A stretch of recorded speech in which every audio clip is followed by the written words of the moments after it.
जय हिंद, वंदे मातरम। दोस्तों, स्वागत है आपका साधना शिक्षा एजुकेशन प्लेटफॉर्म पर। मेरा नाम पवन कुमार। माय डियर फ्रेंड्स, पिछली क्लास में अपन ने मौलिक अधिकारों के बारे में पढ़ा था, जो कि हमारे संविधान के भाग 3 में अनुच्छेद 12 से लेकर 35 तक उनका वर्णन है। आज अपन पढ़ेंगे राज्य के नीति निर्देशक तत्व। किसी भी राज्य यानी किसी देश को चलाने के लिए नीतियों का होना बहुत जरूरी है। देश तो बहुत बड़ी बात है, कोई छोटी सी संस्था भी चलाने के लिए नीतियों का निर्माण किया जाता है। तो इसी तरह हमारे संविधान निर्माताओं ने राज्य के लिए नीति निर्देशक तत्वों का निर्माण किया। राज्य के नीति निर्देशक तत्व कहाँ से लिए गए हैं? आयरलैंड के संविधान से लिए गए हैं। यानी कि आज अपन अध्ययन करेंगे भाग 4 का और अनुच्छेद 36 से लेकर 51 तक राज्य के नीति से निर्देशक तत्व है, उनको एक एक देखेंगे। ये किस तरह वर्क करते हैं, ये महिलाओं को किस तरह पुरुषों के समान लाते हैं। तो ये बहुत इंपॉर्टेंट क्लास है और आप लोगों ने ये क्वेश्चन बहुत ज्यादा सुना होगा कि राज्य के नीति निर्देशक तत्व कहाँ से लिए गए हैं? तो आयरलैंड के संविधान से लिए गए हैं। ठीक है, और इनको डीपीएसपी के नाम से भी शॉर्ट फॉर्म में जाने जाते हैं, यानी directive principle of state policy. ठीक है फ्रेंड्स, यहाँ पर मैंने अच्छे से पीडीएफ बना रखी है, इसको टेलीग्राम में भी मैंने शेयर कर दिया। टेलीग्राम को ज्वाइन कर लेना, वहां से आप पढ़ भी सकते हो। और मैंने इसी तरह से टाइप किया कि आपको एक बार पढ़ के मैं सुनाऊंगा, आपको एकदम आसानी से लर्न हो जाएगा। ठीक है फ्रेंड्स, बिना टाइम के भाई आज की क्लास शुरू करते हैं। फर्स्ट में परिचय देखते हैं।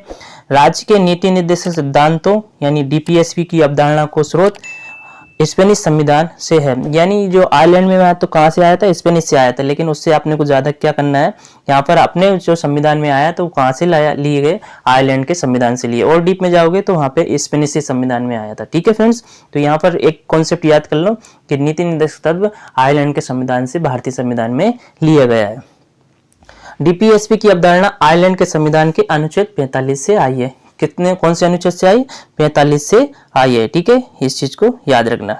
ठीक है फ्रेंड्स, संवैधानिक प्रावधान भारत के संविधान के भाग 4 में अनुच्छेद 36 से 51 में राज्य के नीति निर्देशक यानी डीपीएसपी को शामिल है। किसमें? भाग 4 में और अनुच्छेद 36 से लेकर 51।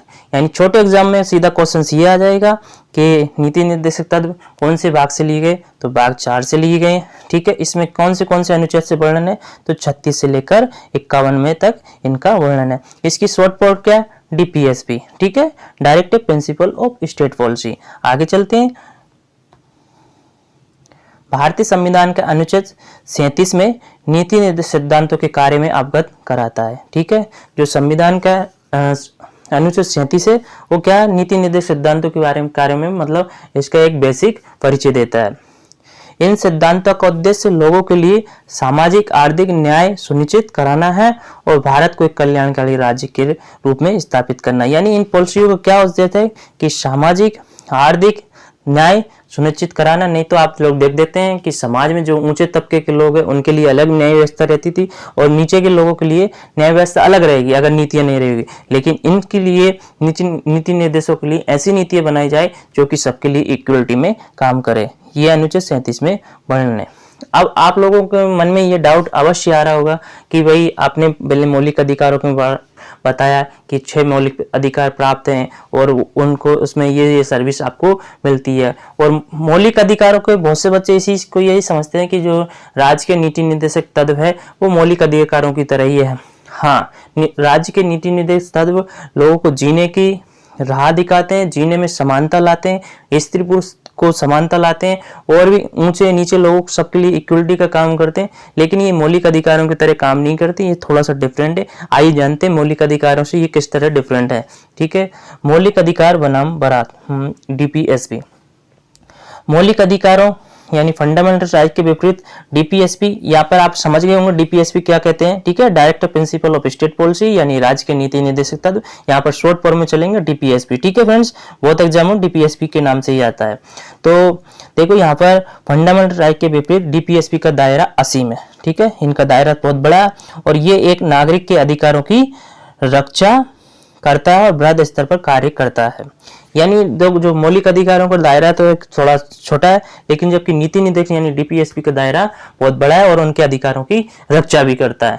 ठीक है, डीपीएसपी में वे सभी आदर्श शामिल हैं जिनका पालन राज्य के देश के लिए नीतियों और कानून बनाते समय ध्यान में रखना चाहिए। ये मैं पहले ही बताया था कि नीतियां और कानून बनाने के लिए डीपीएसपी का एक बहुत बड़ा रोल रहता है। मौलिक अधिकार प्रकृति में नकारात्मक या निषेधात्मक है क्योंकि वे राज्य पर सीमाएं आरोपित करते हैं। यानी मौलिक अधिकार क्या है, कभी कभी नकारात्मक भी शामिल होते हैं, कुछ लोग मौलिक अधिकारों का गलत भी यूज कर लेते हैं और उसको निषेधात्मक भी कह सकते हैं, क्योंकि यहाँ पर इन्होंने साफ कहा कि ये राज्य को सीमाएं पर आरोपित करते हैं। और दूसरी ओर जो नीति निर्देशक सिद्धांत है यानी डीपीएसपी है, वो कानून द्वारा प्रवर्तनीय नहीं होते हैं। ये खास बात हो गई, ये बहुत ज्यादा बड़ी बात है कि डीपीएसपी कानून द्वारा प्रवर्तनीय नहीं है।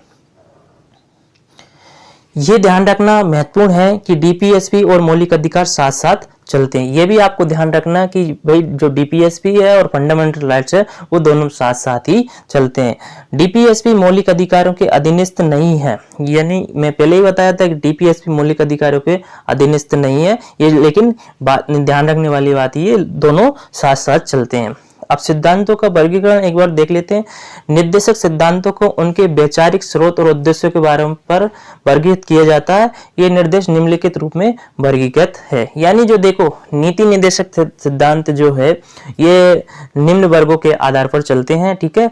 आपने देखा होगा कि अगर घर में भी कोई नीतियां बनाए जाते हैं तो खेती करने की अलग नीति है, समाज में बैठने उठने की अलग नीति है, पैसे को मैनेज करने की अलग नीति है ना। सभी व्यक्ति के पास सारे गुण एक ही जैसे नहीं रहते हैं, तो वो अलग अलग क्राइटेरिया इनका बटा हुआ है। तो यहाँ पर जो नीति निर्देशक सिद्धांत बनाए हैं जो तत्व है, तो देखो एक तो है समाजवादी सिद्धांत, ठीक है।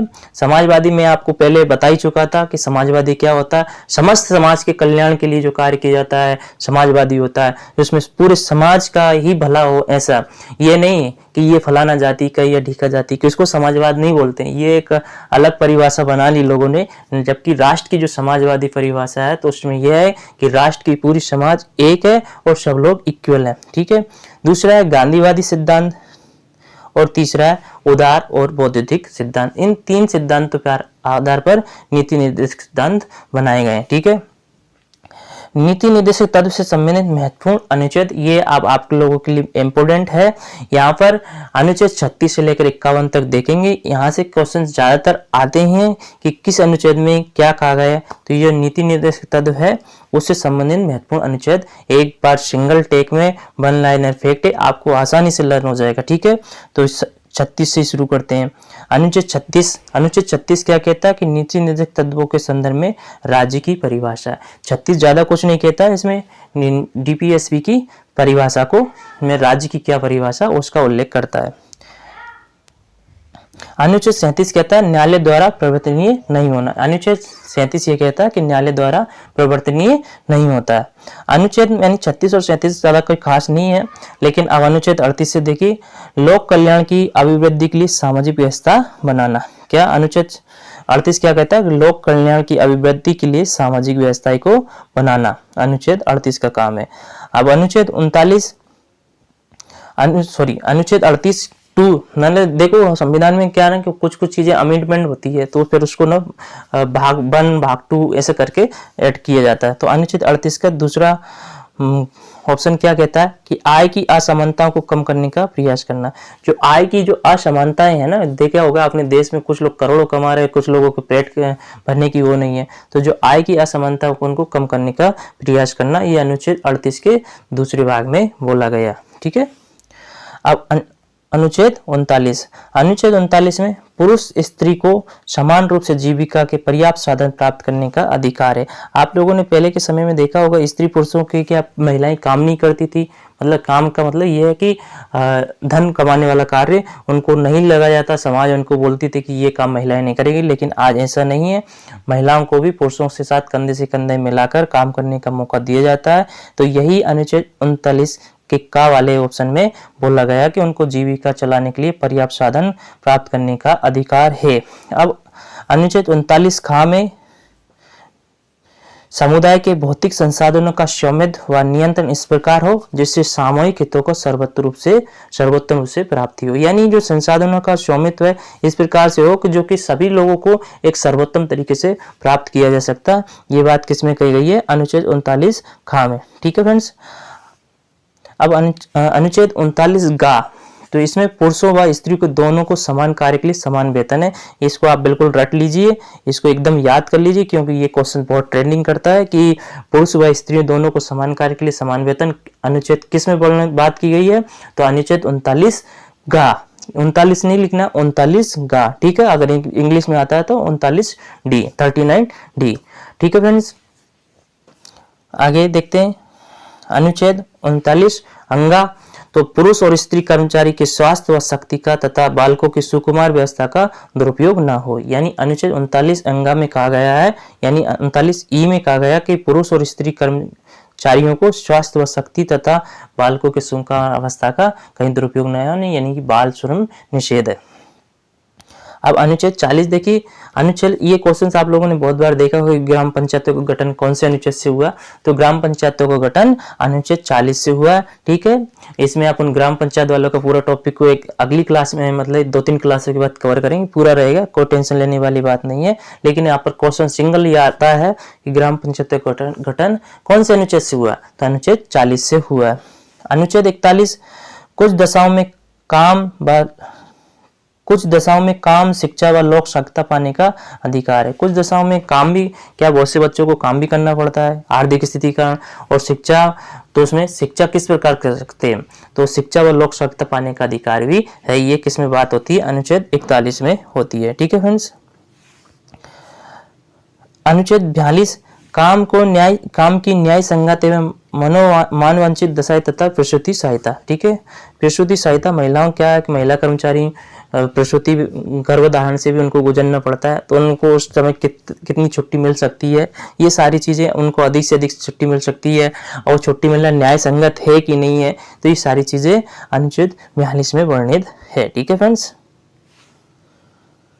अनुच्छेद 43, कर्मकारों के लिए, यानी कर्मकारों से संबंध रहे कर्मचारियों के लिए निर्वाह मजदूरी आदि, ठीक है। और अनुच्छेद 43 कहता है अनुच्छेद 43 का अगर इंग्लिश में याद करोगे तो ए, उद्योगों के प्रबंधन में कर्मकारों को भाग लेना, ठीक है। अनुच्छेद 43 कहता है कि सहकारी समितियों के स्वैच्छिक गठन, स्वायत्त संचालन, लोकतांत्रिक नियंत्रण तथा व्यावसायिक प्रबंधन को बढ़ावा देना। अनुच्छेद 44 कहता है कि सभी नागरिकों के लिए एक समान नागरिक संहिता। अनुच्छेद 44 क्या कहता है कि सभी नागरिकों के लिए एक समान नागरिक संहिता। अनुच्छेद 45 कहता है कि 6 वर्ष से कम आयु के बच्चों के लिए निःशुल्क व अनिवार्य शिक्षा का प्रावधान है। ये एक बहुत इंपॉर्टेंट है, ठीक है। यानी राज्य के नीति नैतिक सिद्धांत में क्या कहता है कि अनुच्छेद 45 6 वर्ष से कम आयु के बच्चों के लिए निःशुल्क व अनिवार्य शिक्षा का प्रावधान, ठीक है।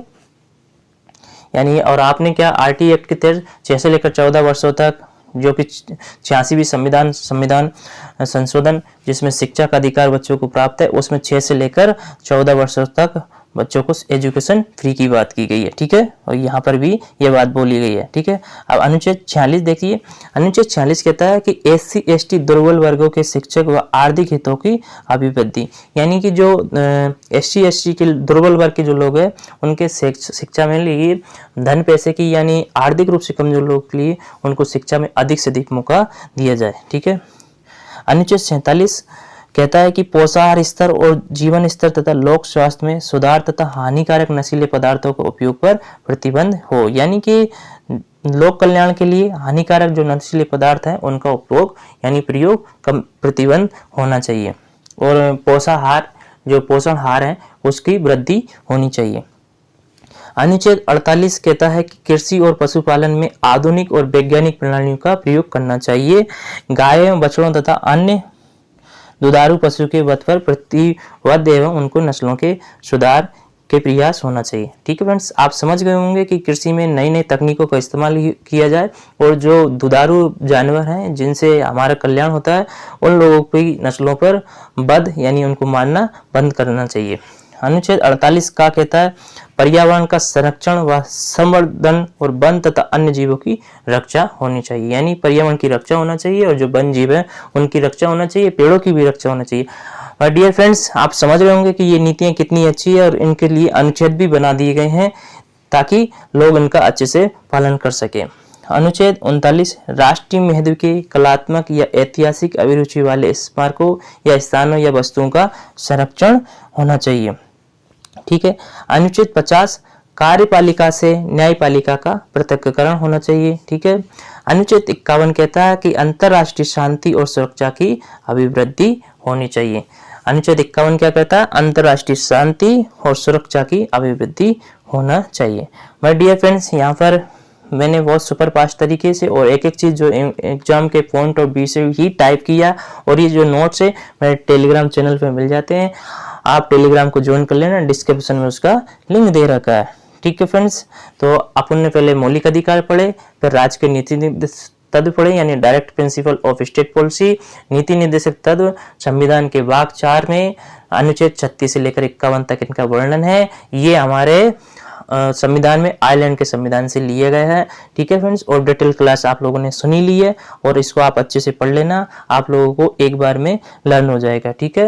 अब नेक्स्ट क्लास में अपन पढ़ेंगे फंडामेंटल ड्यूटीज। ठीक है, मूल कर्तव्यों के बारे में पढ़ेंगे। आशा करता हूँ आप लोगों को ये क्लास अवश्य पसंद आई होगी। अगर पसंद आई है तो बिल्कुल सब्सक्राइब कीजिए और लाइक शेयर जरूर कीजिए, कमेंट जरूर किया करो माय डियर फ्रेंड्स। उससे वीडियो बनाने के लिए, पढ़ाने के लिए एक मोटिवेशन मिलता है। ठीक है फ्रेंड्स, मिलते हैं नेक्स्ट वीडियो में। तब तक के लिए जय हिंद, जय भारत।